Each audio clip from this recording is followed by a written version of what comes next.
دلته دی وای چې څوک دا خبره کوي چې دا قبر کې دا مړی اورېدل کوي وای دا پکا مشرک دی. ولی پکا مشرک دی؟ وای دلیل دا دی چې دا اورېدل ما تحت الاسباب کوي که ما فوق الاسباب کوي. نو که وای ما تحت الاسباب کوي د اسباب سره اورېدل کوي نو وای اسباب کوم دي؟ اسباب وخایا. او که د اسبابونه ما فوق اسباب نشته او اورېدل کوي نو چې اسباب نه یو اورېدل کوي دا د الله صفتی، ما فوق الاسباب اورېدل د الله صفتی. نو تاسو خو د الله صفت دی مړي ته ثابت کړو. نو ما ورته ویلې چې ګوره دا دوه ملایکې دی قبر کې دی مړي ته کینی او دی مړي ته وایي من ربک وما دینک ومن نبیک. دا خبرې د مړی اوري که نه اوري؟ دا د ملایکې خبرې اوري یې که نه؟ چې نه اوري تپوس ترې نه څه ته کوي. دا اورېدل د اسبابو لاندې دي که د اسبابو نه بره دي؟ که د اسبابو لاندې وي نو د کومو اسبابو لاندې دي؟ د کومو اسبابو لاندې چې دغه خبرې اوري د همدغې اسبابو لاندې زما او ستا خبرې م اوري. نو ما ورته ویلي چې دا د ملایکو خبرې د اسبابو لاندې اوري که د اسبابو نه بره اوري؟ که د اسبابو نه لاندې اوري ما تحت الاسباب اوري. نو دلته کوم اسباب دي؟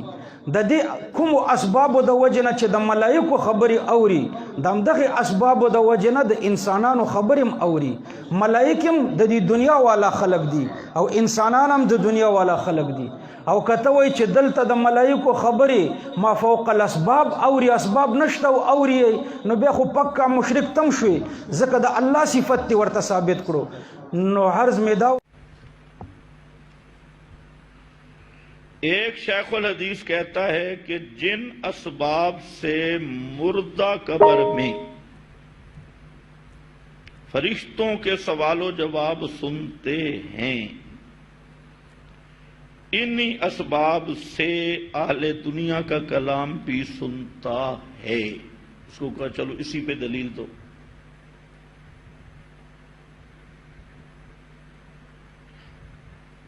دیکھنا وہ تو مفتی صاحب کہہ رہے ہیں شیخ الحدیث صاحب. اب شیخ الحدیث کو اسی پہ دلیل دے.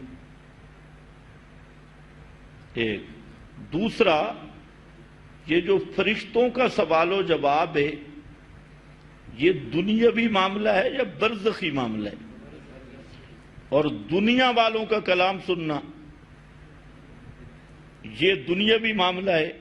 اب جو برزخ کو دنیا میں پر قیاس کرے تو وہ شیخ الحدیث نہیں ہے، وہ بہت بڑا گدھا ہے جس کو یہ بھی نہیں پتا کہ سوال و جواب جو قبر کے ہیں ان کا تعلق کس کے ساتھ ہے؟ عالم برزخ کے ساتھ.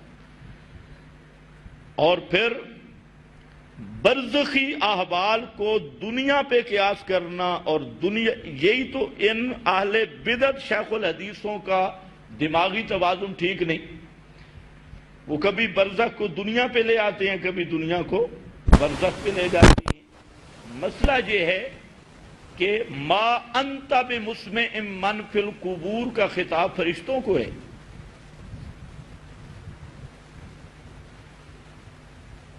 یہ ہے اہل دنیا کو. باقی جو برزخی احوال یا برزخی ادراک ہے وہ شروع تب ہوتا ہے جب دنیاوی ادراک ختم ہو جائے. اور اگر دنیاوی ادراک ہے تو برزخی ادراک پھر شروع ہی نہیں ہے. اب یہ شیخ الحدیث کو بھی سر پہ مالش کروانی چاہیے.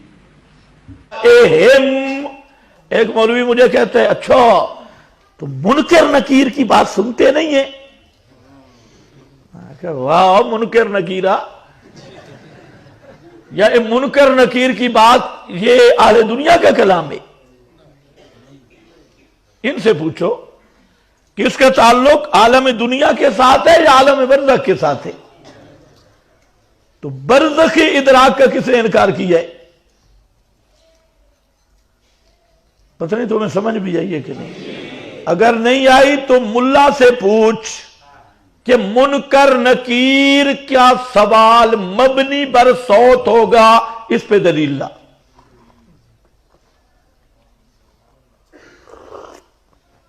یہ بھی ایک مستقل بات ہے. ایک دوسرا تیرے اکابر تو کہتے ہیں سوال ہے ہی روح سے. عقائد اسلام اٹھا حضرت تھانوی نے اس میں امداد الاحکام میں لکھا اور تصدیق کی امداد الاحکام مولانا ظفر احمد صاحب کی. ان پہ سوال حضرت تھانوی کی خود اپنی کتابوں میں موجود ہے. امداد الاحکام میں کسی نے کہا جو قبر کے تختے اونچے رکھتے ہیں اور لوگ کہتے ہیں کہ ذرا اتنا اونچا رکھو کہ مردہ اٹھے گا نا تو اس کو سامی والی پڑی لگے گی. پنجابی والے کہتے ہیں سامی والی سٹ لگ سی اتو لگ سی ٹکر سی سامی. یہ ان علماء دیوبند سے سوال ہوا. انہوں نے صاف لکھا یہ جہالت ہے، مردہ کوئی نہیں اٹھتا. جو اقعاد و اجلاس میت ہے یہ برزخی ہے، اس جسم کا نہیں، بلکہ جہاں تو لکھا ہے وہ جسم مثالی ہے. اس جسم کا کوئی اقعاد یا اجلاس نہیں. یہ کون لکھ رہا ہے؟ حضرت تھانوی، ظفر احمد عثمانی، علامہ عبدالحق حقانی، جس کی تصدیق حضرت نانوتوی، مفتی کفایت اللہ صاحب دہلوی، مولانا حبیب الرحمان صاحب، علامہ انور شاہ صاحب، یہ سارے اس کی لفظ بلفظ تصدیق کرنے والے ہیں. اب ذرا ان بابوں سے پوچھ، وہ کہتے ہیں سوال ہوتے ہی روح سے. پھر منکر نکیر کدھر جائے گا پھر؟ اور وہ منکر نکیر، عذاب و ثواب، یہ سب کیفیات کون سی ہیں؟ برزخی ہے. اور ہم کیا کہتے ہیں؟ جو قرآن نے کیا کہا کہ میت کو دنیا بھی ادراک نہیں، دنیا والوں کا کلام عادتاً سن سکتا نہیں. کیسے گڑبڑ کرتی؟ بریلوی بھی نہیں کہتی.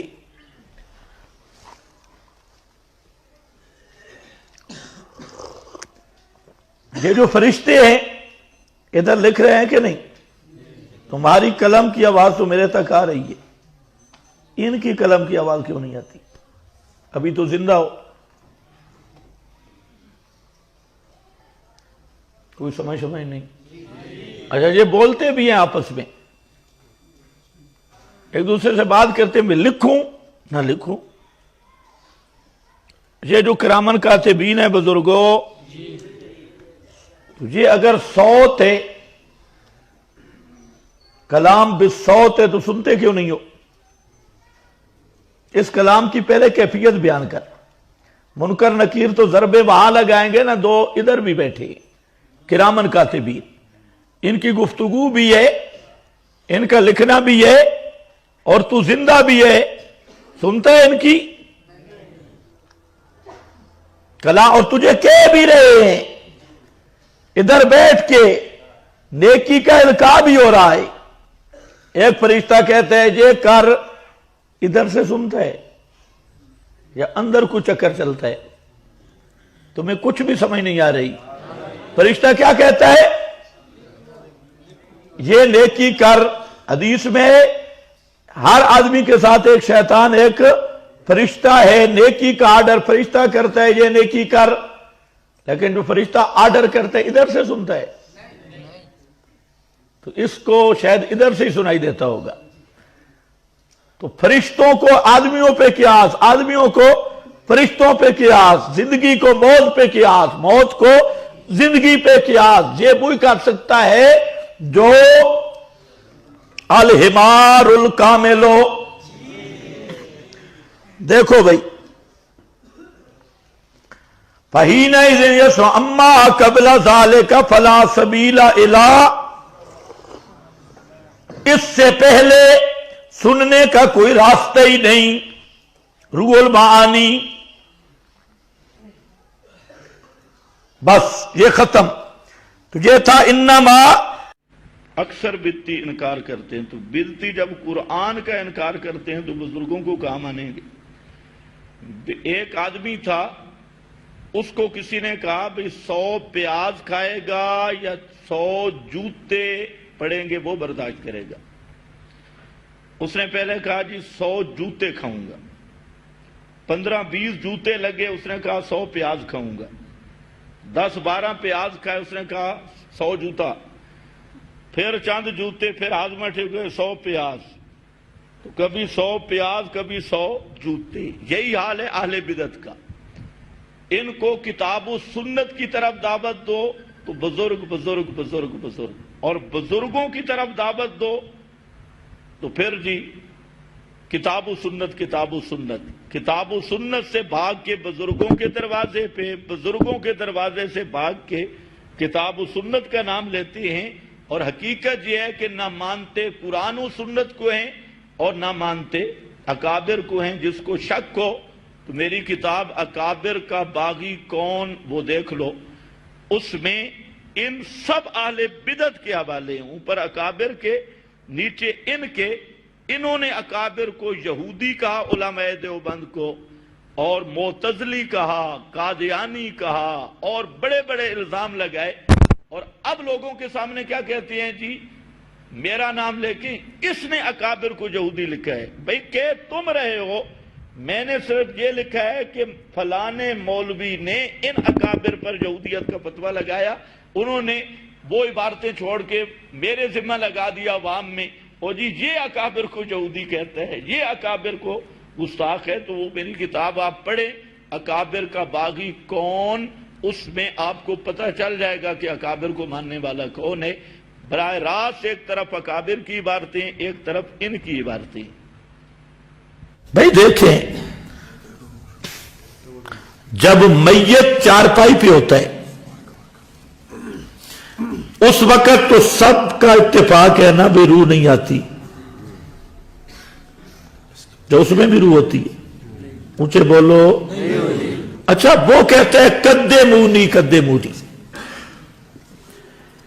تو اس قد مونی کہنے اب یہی سوال کرو جی روح نہیں تو پھر قد مونی کیسے کہتا ہے؟ اگر بغیر روح کے قد مونی کہہ سکتا ہے تو سوال و جواب بھی ہو سکتے ہیں۔ اللہ کرے آپ کو سمجھ آئی ہو۔ باہر روح کی ضرورت ہے تو جہاں کیسے ضرورت ہے؟ ہم تو بھائی ان من شیء الا یسبح بحمدہ کے قائل ہے۔ پتھر پہاڑ وہ کھجور کا تنا بول پڑا تھا، اس میں روح پڑی ہوئی تھی۔ رسول پاک نے جو بھونی ہوئی بکری کی بوٹیاں کھائی تھی زہر آلود، ان زہر آلود بھونی بکری کی بوٹیوں سے آواز آنے لگی۔ اب کوئی ایسا بے وقوف کر رہا ہے، معلوم ہوتا ہے بکری بھوننے کے بعد بھی روح واپس آ جاتی ہے، ایسے بے وقوف۔ تو ہم کہتے ہیں یہی بات ہے، علامہ سیالکوٹی نے لکھا ہے شرح قائد کی حاشیے پہ، اور خود تفتزانی نے بھی لکھا ہے ھذا لا یستلزم اعادۃ الروح، یہ جو نو قد یخلق اللہ تعالی نوعا من الحیات لا یستلزم اعادۃ الروح۔ اور وہاں سے سیالکوٹی نے لکھا کہ لیس المراد بالحی ہا ہونا ما یعاد فیہ الروح۔ اس پہ پھر علامہ نے بحث کی ہے، کہتے ہیں جہاں حیات یا ادراک سے وہ نہیں مراد کہ روح واپس آ گئی۔ کہتے ہیں دیکھو قیامت کے دن جسم بولے گا، زبان چپ ہوگی۔ زبان بول سکتی ہے؟ بولنا تو جب کا کام ہے۔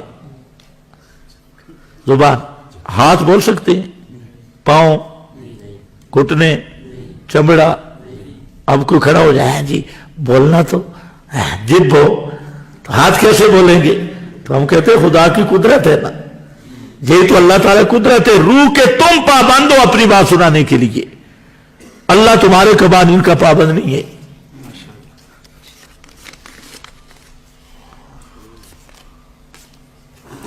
حیات برزخی ایسی تعریف کریں وہی بات۔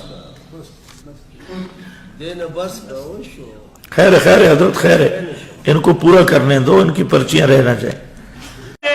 انک لا تسمع الموتى ما انت بمسمع من فی القبور، جو مر گیا قبر میں دفن ہو گیا وہ دنیا والوں کا کلام بھی نہیں سنتا، سلام بھی نہیں سنتا۔ اور یہ آیت ما انت بمسمع من فی القبور انک لا تسمع الموتى، اس کا معنی میں نہیں کر رہا، سید کائنات حضرت عائشہ صدیقہ نے اس آیت کا معنی کیا مرنے کے بعد کوئی نہیں سنتا۔ حضرت قتادہ تابعی نے اس کا معنی کیا مرنے کے بعد کوئی نہیں سنتا۔ حضرت عبداللہ ابن عباس نے اس کا معنی کیا مرنے کے بعد کوئی نہیں سنتا۔ امام اعظم امام ابو حنیفہ نے اس کا معنی کیا مرنے کے بعد کوئی نہیں سنتا.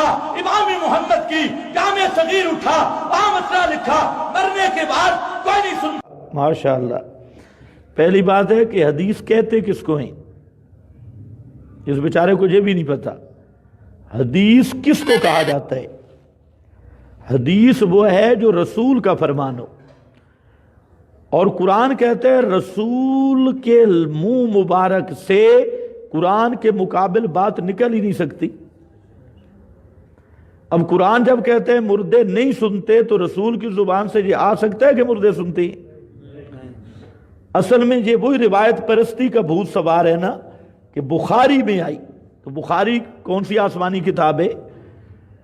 تو اسی لیے امام شامی نے یہی بات کی ہے. انہوں نے کہا کہ ان صح سندہ لیکن معلول لعلت تقتضی عدم ثبوتها وہی مخالفتہ للقرآن.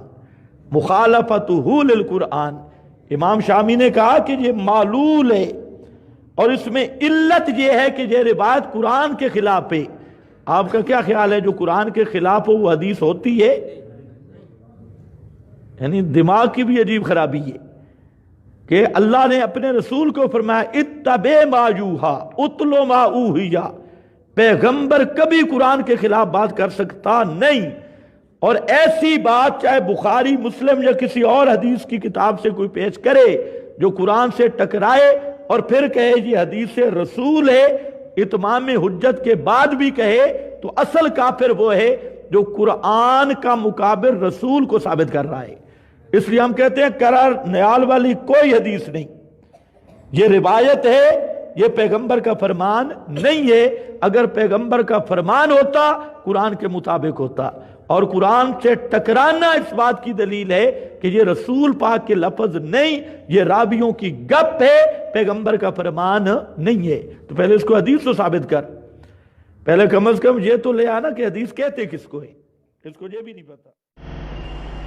اس بھائی نے یہ سوال کیا ہے کہ کچھ لوگ کہتے ہیں کہ قبرستان جا کر السلام علیکم یا اہل القبور کہا جاتا ہے، اگر وہ سنتے نہیں تو سلام کیوں کرتے ہیں؟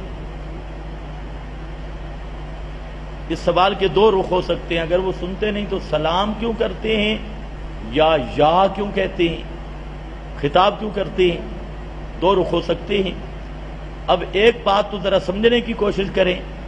جو لوگ کہتے ہیں جو قبر والے سنتے ہیں، ان سے اگر آپ کبھی عقیدہ پوچھیں تو وہ کہتے ہیں ہمارا سلام وہ سنتے ہیں اور وہ جو جواب دیتے ہیں ہم نہیں سنتے. ہمارا سلام وہ سن لیتے ہیں لیکن وہ جو ہمیں جواب دیتے ہیں ہم ان کا جواب نہیں سنتے. آپ انہی سے پوچھیں. آپ تو کہہ رہے تھے سلام کے لیے سننا ضروری ہے، تو جواب میں وہ بھی سلام کہتے ہیں یا گالیاں دیتے ہیں؟ وہ بھی جواب میں سلام دیتے ہیں. تو اگر سلام کے لیے سننا ضروری ہے تو تم ان کا کیوں نہیں سنتے؟ وہ آپ پر سوال کر رہے ہیں کہ اگر نیچے والا نہیں سنتا تو سلام کیوں کرتے ہو؟ تو میں کہہ رہا ہوں اگر اوپر والا نہیں سنتا تو وہ جواب کیوں دیتا ہے؟ یہ آپ کو سمجھ آ گئی میری بات؟ خود تو کہتے ہیں کہ وہ جواب دیتی ہیں، تو ظاہر بات ہے جواب میں بھی کیا دیتے ہوں گے؟ سلام ہی. تو اوپر والا جب نہیں سنتا تو اپنے اقرار سے خود پھنس گیا. یہ تو آپ کو یہ کہہ رہا ہے کہ اگر نیچے والا نہیں سنتا آپ سلام کیوں کرتے ہیں. میں کہہ رہا ہوں اگر اوپر والا نہیں سنتا تو وہ نیچے جواب کیوں دیتا ہے؟ یہ تو خود اپنی تقریر میں پھنسا ہے. باقی رہ گیا مسئلہ سلام کا.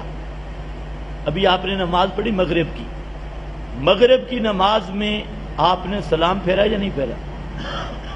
اچھا، سلام میں کس کی نیت کی تھی؟ مقتدی اور امام کی. امام آپ کے سامنے بیٹھے، سے پوچھو امام نے آپ کا سلام سنا ہے؟ سلام کا مسئلہ یہ ہے کہ جب مقتدی سلام پھیرے گا تو امام کی نیت کرے گا کہ میں امام کو سلام کر رہا ہوں، اور دائیں بائیں کے مقتدیوں کو ان کی نیت کرے گا کہ ان کو سلام کر رہا ہوں. السلام علیکم ورحمت اللہ. اب سوال یہ ہے کہ تم نے سلام کیا امام کو، امام نے تمہارا سلام سنا ہی کوئی نہیں. اب کوئی پاگل کھڑا ہو جائے جب امام نے سنا کوئی نہیں تو سلام کیوں کیا ہے؟ یہ کس نے کہاں لکھا ہے، کس کتاب ڈکشنری میں کہ سلام کے لیے سننا ضروری ہے؟ ایک بات. دوسری بات ہے کہ خطاب، بھئی اگر سنتے نہیں تو یا خطاب کیوں کرتا ہے؟ اصل یہ سوال ہے بریلویوں کا۔ بریلوی کہتے ہیں اگر رسول پاک حاضر ناظر نہیں تو السلام علیکہ ایھا النبی کیوں کہتے ہو؟ اے نبی تجھ پہ سلام۔ تو معلوم ہوتا ہے آپ ہر جگہ پہ حاضر ناظر ہیں۔ یہ جو ہماری للڑ پارٹی ہے انہوں نے چوری کی ہے بریلویوں سے، انہوں نے یہ کہہ دیا السلام علیکہ ایھا النبی کہ آپ حاضر ناظر ہیں، ورنہ ایھا النبی کیوں کہتے ہو؟ انہوں نے کہا مردے سنتے ہیں، اہل القبور کیوں کہتے ہو؟ یا اہل القبور کیوں کہتے ہو؟ تو یاد رکھ لو عربی میں یا سننے کے لیے نہیں آتا کہ جس جہاں یا کہا جائے تو وہاں سننا ضروری ہو۔ قرآن میں ہے یا فرعون، یا ہارون، یا قارون، اور قرآن میں قل یا ایھا الکافرون، او کافرو۔ تو جب مولوی صاحب تلاوت کر رہا ہوتا ہے ختم پر تو کافر کس کو کہتے ہیں؟ جو سامنے بیٹھے ہوتے ہیں، او کافرو۔ قل یا ایھا الکافرون، تو یہ یہاں کے لیے میرا بھائی یہ سننا ضروری نہیں، خطاب کے لیے سننا ضروری نہیں۔ اسی طرح حضرت فاروق اعظم وہ حجر اسود پہ آگے 5 دفعہ خطاب کیا، بخاری میں حجر اسود پہ ڈنڈا رکھا اور فرمایا انکا حجر، او حجر اسود تو ایک پتھر ہے، تو ایک پتھر ہے، لا تنفع، تو نفع نہیں دے سکتا۔ خطاب ہے یا نہیں؟ تو نفع نہیں دے سکتا، ولا تضر، تو نقصان نہیں دے سکتا، لولا رأیت رسول اللہ یقبلک، اگر میں نے نہ دیکھا ہوتا کہ رسول اللہ صلی اللہ علیہ وسلم تجھے بوسہ دے رہے تھے، ما قبلتک، او حجر اسود میں تجھے کبھی بوسہ نہ دیتا۔ 5 خطاب کیے ہیں، اب کیا مطلب؟ پتھر بھی سنتے ہیں۔ اب کتنا مولوی کی دماغ خراب ہے جب قرآن نے کہہ دیا ما انت بمسمع من فی القبور، اور وہی ہے السلام علیکم یا اہل البیوت یا اہل القبور، اور اللہ نے فرمایا جو من فی القبور ہیں وہ تمہاری پکار کو سن سکتے نہیں، تمہاری ندا کو سن سکتے نہیں ہیں۔ اب قرآن نہیں ماننا اور عقلی ڈھکوسلے لگانا ہے۔ اور یہ بھی یاد رکھ لو کہ سلام کی 5 قسمیں ہیں، یہ بھی ذہن میں رکھ لو۔ ایک سلام تحیہ ہے، سلام تحیہ جیسے آپ ایک دوسرے کو سلام کرتے ہیں، یہ سلام کرنا سنت ہے، جواب دینا واجب ہے۔ ایک سلام متارکت ہے، سلام متارکت کا مطلب ہوتا ہے جان چھڑانے والا سلام۔ آپ کہتے ہیں جب کسی سے تنگ آئے بابا میرے تجھے سلام ہے، کیا مطلب؟ میری جان چھوڑ۔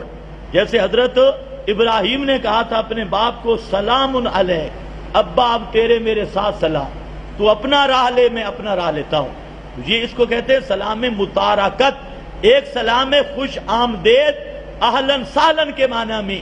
اللہ نے فرمایا اذا جاءک الذین یؤمنون بآیاتنا فقل سلام، میرا پیغمبر جب تیرے پاس میری ایتوں پہ ایمان لانے والے آئے نا فقل سلام، تو ان کو اہلاً سہلاً کہا کر۔ یہاں پر بھی لفظ سلام کہے اور ہر بولی میں اپنا ہے، بخیر اگلے بھی کہتی ہیں اور اہلاً سہلاً مرحبا بھی کہتی ہیں، خیری آیا بھی کہتی ہیں، ہر بولی۔ اور عربی کہتے ہیں سلام، خیری آیا اور اہلاً سہلاً مرحبا۔ کتنے ہو گئے جی؟ 3۔ چوتھا سلام بمعنی رحمت ہے، سلام علی المرسلین، اللہ کے رسولوں پہ رحمت ہو۔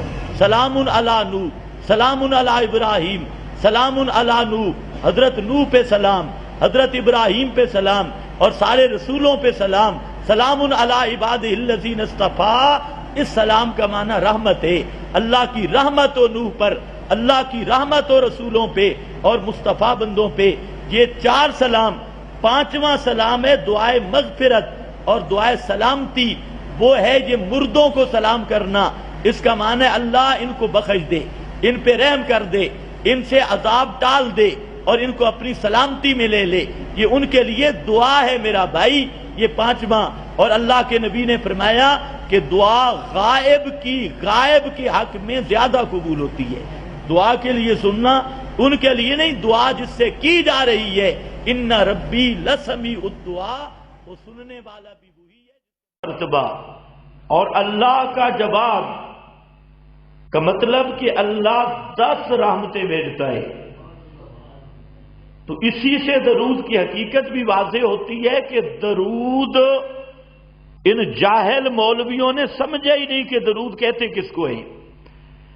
درود دعا ہے جو امتی کرتا ہے امام الانبیاء کے حق میں۔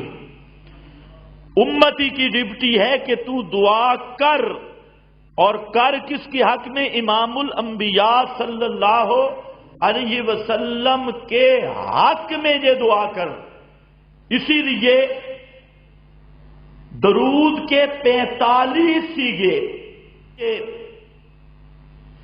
صحابہ کرام نے نبی کریم صلی اللہ علیہ وسلم سے پوچھا۔ جب آیت نازل ہوئی یا ایھا الذین آمنوا صلوا علیہ وسلموا تسلیما، تو اصحاب رسول نے یہ سوال کیا کہ کیف نصلی علیک یا رسول اللہ، اللہ کے محبوب ہم آپ پہ درود کیسے پڑھے؟ یہ پوچھنے والے ہیں نبی کے صحابہ، اور اپنی طرف سے شروع نہیں کیا کہ صلو کا حکم آیا، لہذا وہ اہل لسان بھی تھے، ذہین و فطین بھی تھے، لیکن انہوں نے یہ نہیں اپنا طریقہ اختیار کیا کہ جیسے ہماری مرضی آئے ہم درود پڑھیں، حالانکہ وہ اپنی مرضی سے بڑے اچھے سیغے بنا سکتے تھے جو تمہارے اجمیوں کو نہیں آتے، اچھے اچھے سیغے بنا سکتے تھے۔ وہ خالص عربی زبان کے، ان کی زبان عربی تھی، لسان عربی تھی، لیکن ان کو پتا تھا کہ دین کا معاملہ، عبادت کا معاملہ، اس کو آدمی ایجاد نہیں کر سکتا، اپنی ذہانت سے، فطانت سے، عقل سے، زبان سے، لسانیت سے اس کو اپنی طرف سے نہیں کر سکتا، بلکہ عبادت وہ بنتی ہے جو اللہ کا حکم ہو اور پیغمبر کا طریقہ ہو۔ اس لیے انہوں نے پوچھا کیف نصلی علیک یا رسول اللہ، ہم آپ پہ کیسے درود پڑھے، وہ لفظ کیا ہوں؟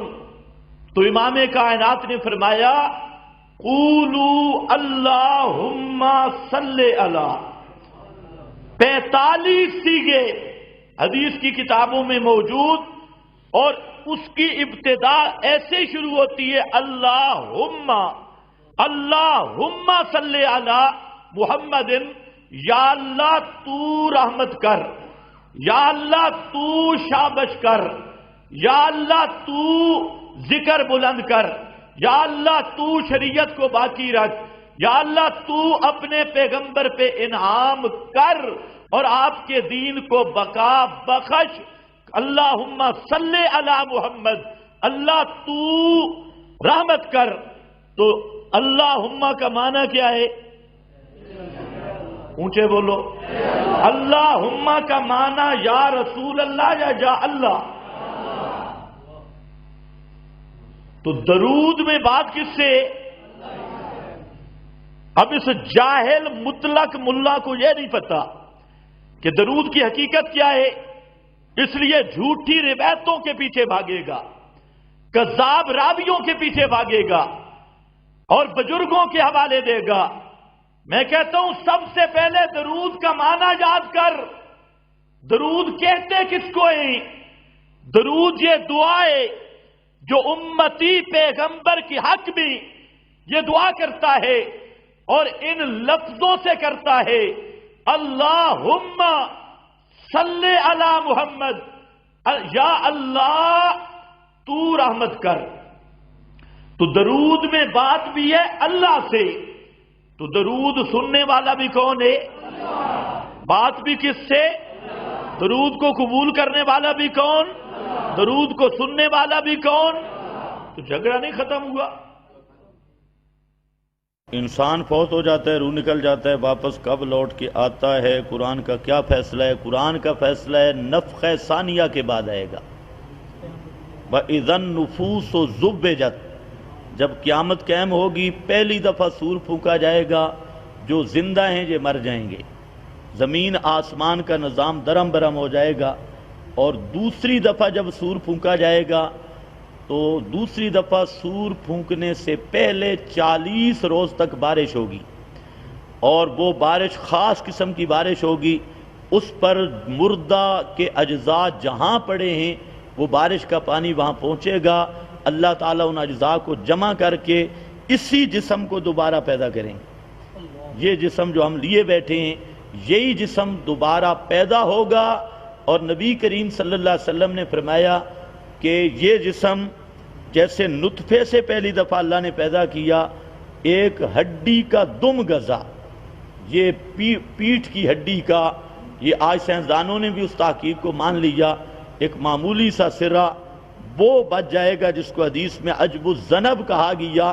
تو قیامت کے دن اللہ تعالیٰ اس وجود کو اس ہڈی سے پیدا کریں گے، ادھر وجود تیار ہو جائیں گے، ادھر ساری روحیں سورہ اسرافیل میں چلی جائیں گی، کوئی الجین سے کوئی سجین سے۔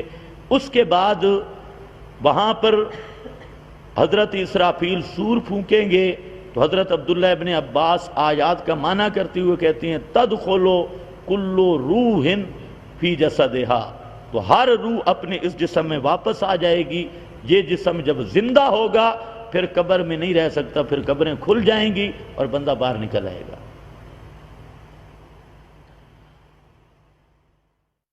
اگر کوئی نبی اکرم کے لیے قبر کے نزدیک سے بلا واسطہ مطلقاً سما کا قائل ہوگا، کیا ہے؟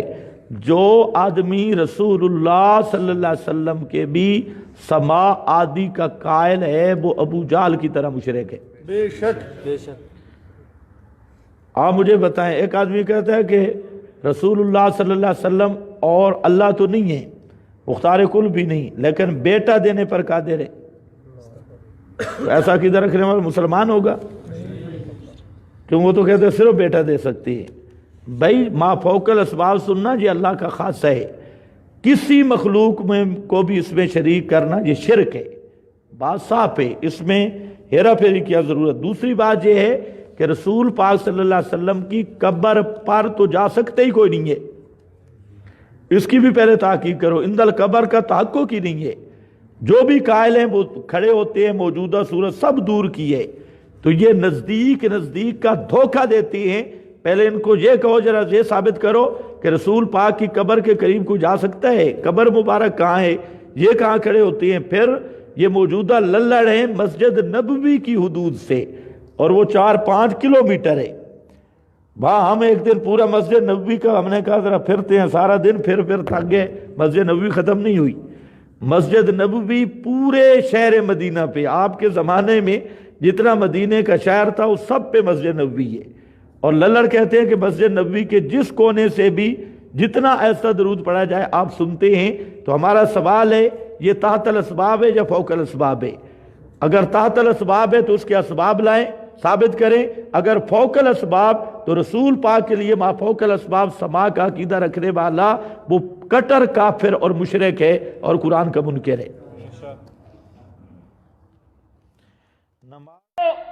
ان صلاتکم تبلغنی حیث کنتم، جہاں پر بھی درود پڑھو اس درود کا ثواب اور اس درود سے نازل ہونے والی رحمت اللہ مجھ تک پہنچا دیتا ہے۔ جہاں پر بھی درود پڑھا جائے، درود یہ اللہ کے محبوب کی خدمت میں آپ صلی اللہ علیہ وسلم کی ذات اقدس کے بارے مقبول دعا ہے۔ جب ہم کہتے ہیں اللہم صلی علی محمد، اللہ تو رحمت کر محمد مصطفیٰ صلی اللہ علیہ وسلم پر، تو یہ دعا قبول ہوتی ہے اور اللہ رحمت اپنے محبوب پر کر دیتی۔ صلو علیہ ان صلاتکم تبلغنی، وہ میرے حق میں قبول دعا ہے اور وہ رحمت اللہ کرتے رہتے ہیں۔ اس لیے حیث ما کنتم، قبر پر درود پڑھو یا دنیا کے کسی کونے پر پڑھو، سننے والی بات نہیں، جہاں پر بھی درود پڑھو اس درود کی قبولیت ہوتی ہے۔ اور دوسری حدیث میں آیا، اللہ کے محبوب نے فرمایا من صلی علیہ واحدۃ، جو ایک دفعہ کہتا ہے اللہم صلی علی محمد، اللہ اس کو 10 مرتبہ جواب دیتی ہے۔ جواب کون دیتا ہے؟ درود کے جواب کون دیتا ہے؟ ہاں یہ مسئلہ بھی ذہن میں رکھ لو، کیونکہ درود میں بات کس سے، درود میں بات کس سے، اللہم، کیا معنی یا اللہ. یہ مسئلہ جان بوجھ کر میں بار بار بیان کرتا ہوں، پرانے تو رٹے رٹائے ہیں اور نئے کو بھی پتہ چل جائے. درود کا کبھی معنی آ جائے نا، یہ سارے مسئلے حل ہو جائیں گے. اللہم صلی علی میں بات بھی کس سے ہے، اللہ سے، اور جواب بھی کون دیتا ہے، اللہ. یہ اللہ کے محبوب نے فرمایا حیث ما کنتم. زین العابدین نے پھر پوچھا، اس نے کہا جی میں تو درود پڑھنے گیا تھا. اب ذرا خیال کرنا، اب یہ ضرب آ رہی ہے اہل بیت اطہار کی، پیغمبر کے گھرانے سے. فرمایا ما انتم ومن بالاندلس الا سوا، ما انتم ومن بالاندلس الا سوا. تیرا پیغمبر کی قبر انور پہ، اس حجرہ کے اس سوراخ پہ درود پڑھنا اور ایک آدمی اندلس کے شہر میں درود پڑھے، دونوں کا درود پڑھنا برابر ہے.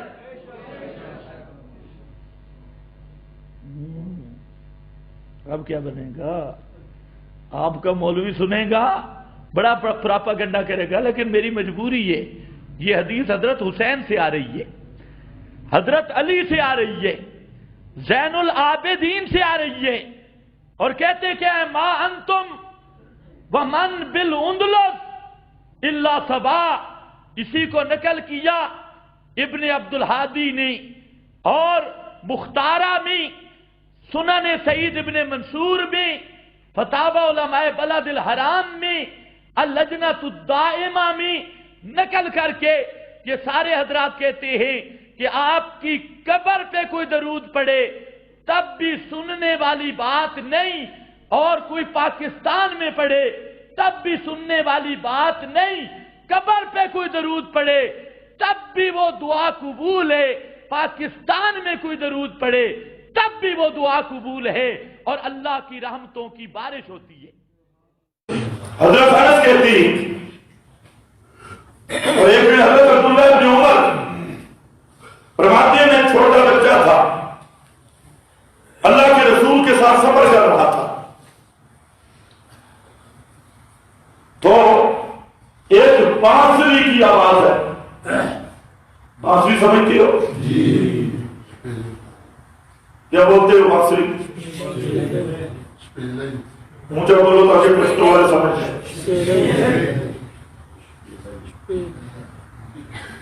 بانسری کی آواز آئی تو اللہ کے رسول نے اپنی انگلیاں کانوں میں دے، کانوں میں انگلیاں کیوں دی؟ اونچا اونچا بولو نا، مسئلہ بھی سمجھا. کانوں میں انگلیاں کیوں دی؟ یہ انگلیوں کے پردے کے اندر سے آپ سن نہ سکے. سبحان اللہ. ایمان سے بتاؤ، حدیث کی صدق کا میں ذمہ دار. آپ نے انگلیاں کیوں کانوں میں دی؟ تاکہ یہ انگلیوں کا جب پردہ آئے گا تجھے آواز میں سن نہیں سکوں گا. زندہ پیغمبر ہے، دنیا میں چلتا ہوا پیغمبر ہے، پوری روح موجود، حیات دنیاوی حقیقی حصی جو اللہ کہتا ہے. لیکن اگر انگلی کا پردہ آ جائے کان پہ تو محمد مصطفیٰ بھی سن سکتے اندر موجود ہے. ایک انگلی کا پردہ آ گیا تب بھی سن سکتے نہیں. اور جو کہتے ہیں مرنے کے بعد 5 دیواروں کے اندر سے سنتے ہیں، اس بے ایمان کو کیسے میں مسلمان مان دوں؟ معلوم ہوتا ہے کہ اسباب منقطع ہو جائیں، محمد مصطفیٰ بھی سن سکتے نہیں ہے. انگلی سے آواز وہ آواز والی رک گئی، اور فرمایا کہ جب یہ بانسری کی آواز ختم ہو جائے مجھے اشارہ کرنا، میں اپنی انگلیاں اٹھا لوں گا. تو کہتے ہیں وہ دور تک آواز آتی رہی.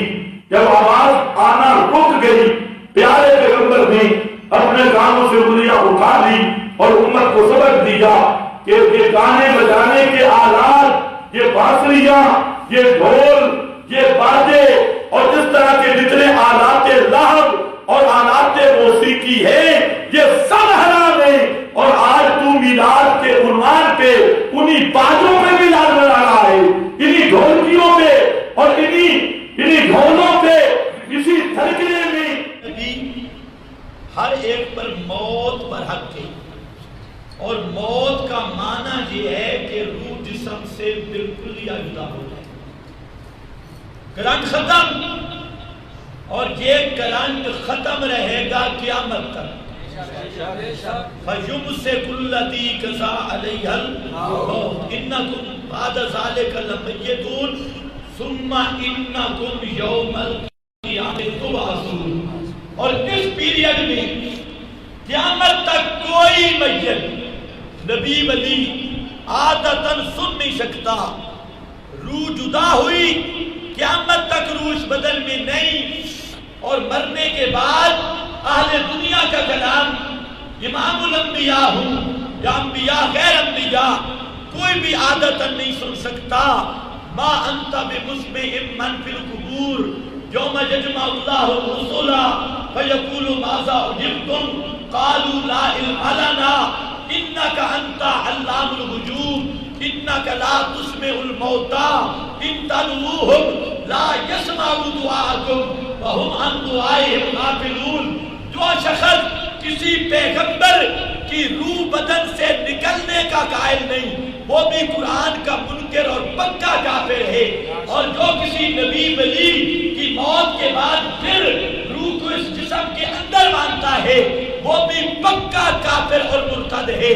اور تیسرے نمبر پر جو کسی موت کے بعد نبی ولی کے سننے کا قائل ہے، عادتاً ما فوق الاسباب، وہ شخص بھی پکا مشرک اور پکا کافر، اور قرآن کی 100 آیتوں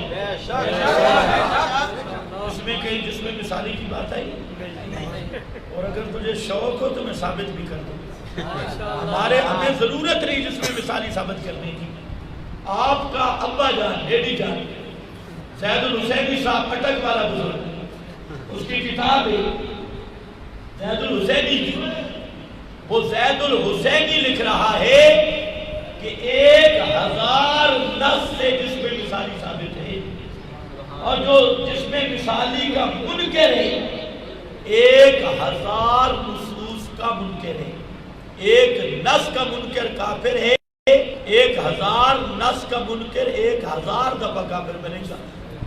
یہ خود تیرے بابا جی لکھے، جس میں مثالی ہمیں ثابت کرنے کی ضرورت نہیں۔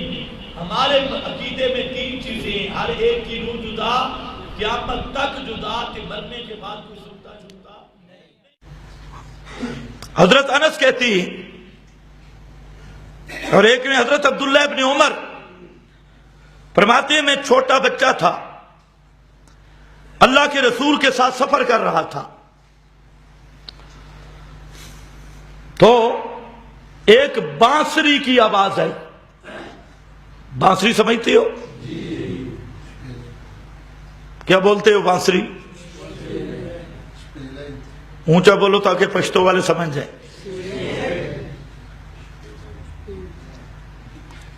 بانسری کی آواز آئی تو اللہ کے رسول نے اپنی انگلیاں کانوں میں دے ڈالی۔ کانوں میں انگلیاں کیوں دی؟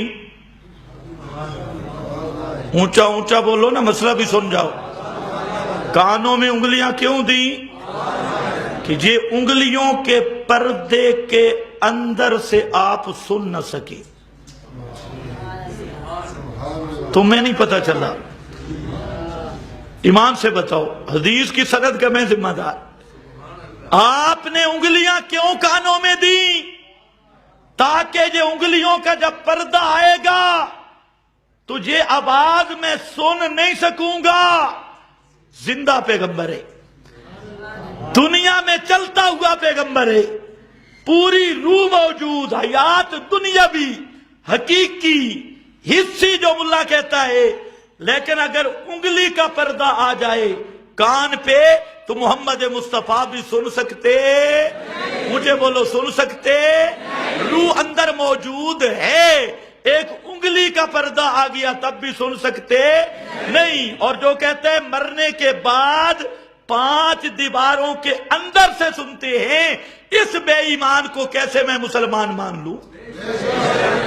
معلوم ہوتا ہے کہ اسباب منقطع ہو جائیں، محمد مصطفیٰ بھی سن سکتے نہیں ہے۔ انگلی سے آواز، وہ ہوا آواز والی رک گئی، اور فرمایا کہ جب یہ بانسری کی آواز ختم ہو جائے مجھے اشارہ کرنا، مجھے اشارہ کرنا، میں اپنی انگلیاں اٹھا لوں گا۔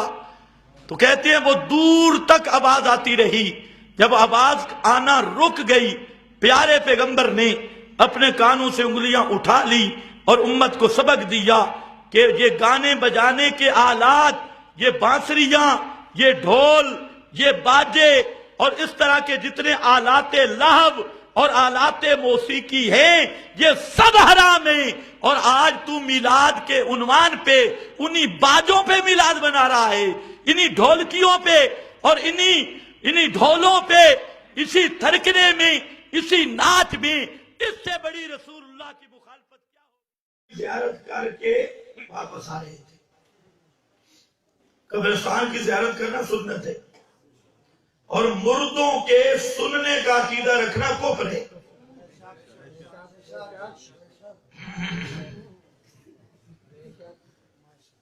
قبرستان کی زیارت کرنا مجھے بولو، اور مردوں کے سننے کا عقیدہ رکھنا مجھے بولو، کیونکہ قرآن کہتا ہے مرنے کے بعد کوئی سنتا نہیں، ما انت بمسمع من فی القبور، یہ قرآن ہے۔ اور اس کا معنی سیدہ کائنات حضرت عائشہ صدیقہ نے کیا، رضی اللہ تعالی عنہا نے کیا۔ اس آیت کا معنی یہ ہے موت کے بعد کوئی بھی نہیں سنتا۔ سب صحابہ نے اجماع سکوتی فرمایا، ام المومنین کے معنی پر، اعتماد پر کسی نے تردید نہیں کی۔ یہ معنی میرے نبی کے صحابہ کا بتلایا ہوا۔ تابعین میں حضرت قتادہ، امام ابو حنیفہ وہ بھی کہتی ہیں ان آیات کا معنی مرنے کے بعد کوئی چیز نہیں سنتا، کوئی کچھ نہیں سنتا۔ امام اعظم ابو حنیفہ رحمت اللہ تعالی علیہ کے مذہب کی 395 کتابیں، امام محمد کی جامع صغیر سے لے کر فتاوی دارالعلوم دیوبند تک یہی مسئلہ چلتا رہا کہ یہ آیات باتیں بتا رہی ہے کہ موت کے بعد کوئی ولی بھی نہیں سنتا، کوئی پیغمبر بھی نہیں سنتا، دور سے بھی نہیں سنتا، سے قریب سے بھی نہیں سنتا۔ نعرہ تکبیر، مسلک اما عائشہ صدیقہ، مسلک صحابہ، عظمت صحابہ، مسلک عقیدت التوحید و سنہ۔ کچھ لوگ بڑا شور کرتے ہیں امی عائشہ کے دوپٹے کی حفاظت۔ میں اگر امی عائشہ کے دوپٹے کی حفاظت پر ہم آپ کو سلام کرتی ہیں، لیکن دوپٹے کی حفاظت وہ کر سکتا ہے جو امی عائشہ کے عقیدے کی حفاظت کرے۔ اگر امی عائشہ والا عقیدہ نہیں، خدا کی قسم پھر نوٹ ہے یا ووٹ ہے، پھر اس دھوکے میں ہم آنے والے نہیں۔ ہم کہتے ہیں قرآن کا وہ معنی حق ہے جو امی عائشہ نے ہمیں بتایا، اور امی عائشہ کا تو ٹاس فیصلہ خدا کے قرآن پڑھ کر امی عائشہ قرآن پڑھ کے کہتی ہے کہ آئے کائنات والوں، رب کی کتاب کا فیصلہ یہ ہے کہ مرنے کے بعد کوئی بھی دنیا والوں کا کلام نہیں سنتا۔